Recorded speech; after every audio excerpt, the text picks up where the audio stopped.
Judging by the title of this video, you're probably wondering what is the easiest setup to increase your KD. And I'm here to tell you that I have the answer for you, or the solution, whatever you want to call it. But it is kind of toxic at the same time, even though I don't typically like using that term, because each weapon inside Destiny 2 is designed for you to be able to play with at your own leisure, despite what anyone thinks about it or how toxic it may be, quote unquote. Now, if you're one of those players that's strictly sniper hand cannon or shotgun hand cannon, then I suggest you click away from this video now. But if you are interested, then stick around. Today we will be using Le Monarque, I think I'm pronouncing it correctly, and we're also using Oathkeepers. Now, with that being said, we're obviously using a Hunter class. Now, the best thing about this build is actually Oathkeepers. It allows you to hold bow charges indefinitely. Now, I don't know if it's really supposed to work the way it does with Le Monarque, but it works beautifully because you're able to always have that perfect poison shot. And I don't know if Bungie will ever nerf it. From my personal opinion, I do believe that Bungie never intended for Le Monarque and Oathkeepers to actually work this way, because it is pretty dominant inside of Crucible. You just have to learn how to play with it. That's the biggest thing with it. You want to play a little bit more technical and passive aggressive. You don't really want to rush your enemies. Sometimes if you're playing some, lesser skilled people, you can rush in there and just get some good hip fire shots off and finish them up. But other than that, you really want to play a little bit more technical. I did play this same build inside of Comp. It worked really well. The only issue I have with Comp or Trials is a lot of people are going to mimic the same build that you're using, or the setup, whatever you guys want to call it.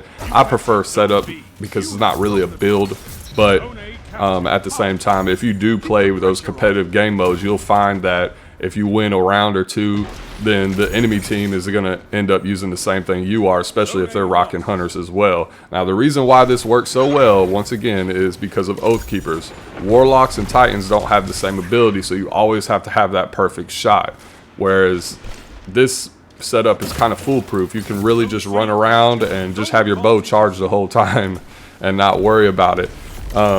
Another thing that I am running with this is Charge with Light, which is your basic taking charge high energy fire, and then Charge Harvester, and I believe I'm running Charged Up as well. And I have 100 mobility, that way I can always stay invis, and then I am using 100 strength, that way I will always have a melee for my smoke.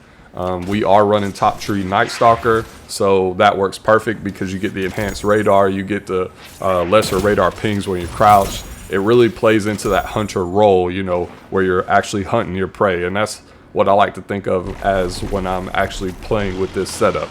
Now, aside from Le Monarque and Oathkeepers, the part that really makes this toxic is I'm using a 120 hand cannon in my kinetic slot.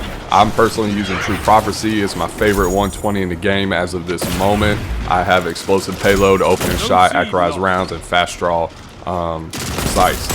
So really, you want to get a 120 that has quick draw. Unfortunately, I deleted all mine because it got a substantial nerf. But with this build, the technique is for you to pop off with your bow shot and then get the quick cleanup with your 120 hand cannon. Now, you got to use a 120 because it has the high rate of damage, and that's important for this. That's really what makes it toxic. You get the bow shot off, your opponent's already somewhat dead because of the poison, as well as you hit them with a 120. I mean, that's pretty much it for them, and you're just chaining kills back to back with ease. You're not really taking too much fire, because every time you shoot somebody with Le Monarque, they kind of duck for cover because it's pretty much a done deal for them if they peek. So to combat that, they always like to hide. Now, I prefer to use a 120. You can try to use a 180 or a 140, but I don't recommend it.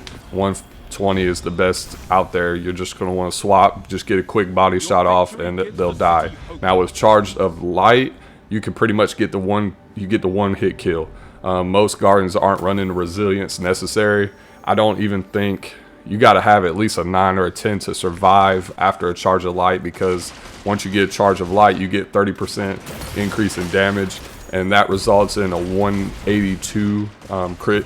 So combined with the poison, and I think you get like 10 ticks of ×3, so that'd be an extra 30. That pretty much puts you over the edge as far as health, and it gets the kill off. You just have to remember not to push after you get that Charge of Light crit, you don't want to push your enemy because then you could die as well. Just let them die out with the poison. The poison will end up finishing them off.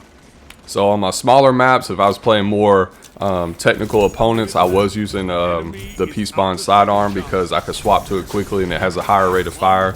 But on those longer range maps like Widow's Court, Bannerfall, stuff like that, those medium maps and such, you're going to want to use a 120 hand cannon. That's what makes this whole thing special. Now, one thing I want to mention is I'm sure Bungie will actually end up nerfing this in the future, especially if it catches on and a lot of people start using it more frequently. As of right now, in the latest TWAB yesterday, they have not said anything about the bow. Now, when a lot of people were using Thorn and it was doing 3 ticks per damage for the poison as well, and it was a real dominant choice inside of the Crucible, and Le Monarque does the same thing. The only difference is Thorn gave you the poison automatically with each shot, whereas Le Monarque you have to use Oath Keepers or you have to get that perfectly timed draw to actually get the poison to proc. So if everybody starts running Hunters and uses Oath Keepers and they use Le Monarque, you're always going to proc that poison. You always get the easy kill. So maybe in the future it'll get nerfed, but as of right now it's not going to be nerfed. So I guess we'll have to see for the future. That is pretty much all I have for the video today.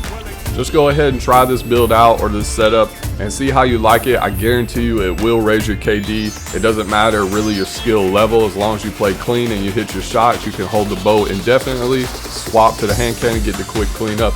That's it. You will definitely get your KD to rise so easily. Now, if you like this video, please consider subscribing to my channel. It's a free way to support me and I'm very grateful for it. That's all I have for today. I hope you all have a wonderful weekend. I'm going to be jumping into trials here in a few minutes, and I will catch you guys inside the next video.